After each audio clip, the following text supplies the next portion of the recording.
আসসালামু আলাইকুম। আপনি কিভাবে সহজে টেলিগ্রাম আইডি খুলবেন এই ভিডিওতে আমি দেখাবো। ওকে, আপনি যদি সহজে টেলিগ্রাম আইডি খুলতে চান তাহলে সর্বপ্রথম আপনার টেলিগ্রাম অ্যাপটি ইনস্টল করতে হবে।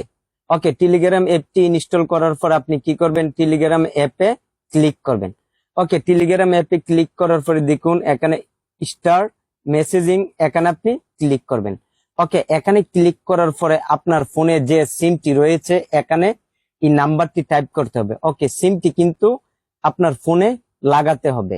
অনেক সময় অন্য ফোনে থাকলে কোড গেলে সংগ্রহ করতে অনেক সমস্যা হয়, এই কারণে আপনি সিমটি আপনার ফোনে লাগাবেন। ওকে, তারপরে এখানে আপনার যে সিমটি আপনার ফোনে রয়েছে সেই সিমের নাম্বারটি এখানে আপনি টাইপ করবেন। আমি আমার সিমের নাম্বারটি এখানে দিয়ে দিচ্ছি।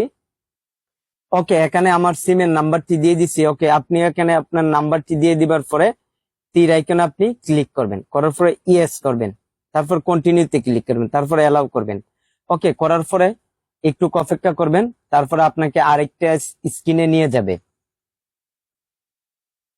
ওকে, তারপরে আপনাকে এইরকম একটা স্ক্রিনে নিয়ে আসবে, এখানে বলবে যে কোনো একটা ইমেল দেওয়ার জন্য। ওকে, আপনার ফোনে যে ইমেলটা রয়েছে সেই ইমেলটা এখানে আপনি টাইপ করবেন। ওকে, আপনি কি করবেন, আপনার জিমেল অ্যাপে চলে যাবেন। ওকে, জিমেল অ্যাপে চলে যাওয়ার পরে আপনি কি করবেন, এখান থেকে দেখে আপনার জিমেল আইডিটি সেখানে আপনি টাইপ করবেন। ওকে, আমি দিয়ে দিচ্ছি আমার জিমেল অ্যাকাউন্টটি।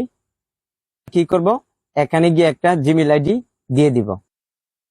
ওকে, এখানে জিমেল অ্যাকাউন্টটি দিয়ে দিবার পর আপনি তীর আইকনে ক্লিক করবেন। ওকে, ক্লিক করার পর আপনার জিমেল অ্যাপে একটা কোড যাবে, আপনি আবার জিমেল অ্যাপে চলে যাবেন। এর জন্য একটা রিলোড দিবেন, দিয়ে দিবার পরে এইরকম একটা কোড আসবে, আপনার কোডটা টাইপ করতে হবে। ওকে, আমি কোডটা দিয়ে দিচ্ছি। ওকে, কোডটি দিয়ে দেওয়ার পরে আপনি কি করবেন, আপনার ফোনে আবার একটা কোড আসবে। ওকে, কোডটি কলের মাধ্যমে আসবে, এর জন্য আপনি একটু অপেক্ষা করবেন। ওকে, কলটা আপনি রিসিভ করবেন। ওকে, এখানে দিয়ে দিলাম। ওকে, কোডটি দিয়ে দিবার পরে এখানে বলবে আপনার একটা পাসওয়ার্ড তৈরি করার জন্য, এখানে আপনি একটা পাসওয়ার্ড তৈরি করবেন। ওকে, আমি এখানে একটা পাসওয়ার্ড তৈরি করে ফেলছি। ওকে, এখানে আমি পাসওয়ার্ডটি দিয়ে দিচ্ছি। ওকে, পাসওয়ার্ডটি দিয়ে দিবার পরে এখানে আপনি তীর আইকনে ক্লিক করবেন, করার পরে আপনার পাসওয়ার্ডটি নিয়ে নিবে। ওকে, নিয়ে নিবার পরে টেলিগ্রাম অ্যাকাউন্টটি আপনার ফোনে ওপেন হবে। এখন থেকে আপনি যে কোনো কারোর সাথে আপনি টেলিগ্রামে যোগাযোগ করতে পারবেন। তাই আমি যেভাবে দেখিয়েছি এইভাবে আপনি খুব সহজে টেলিগ্রাম আইডি খুলতে পারবেন। তাই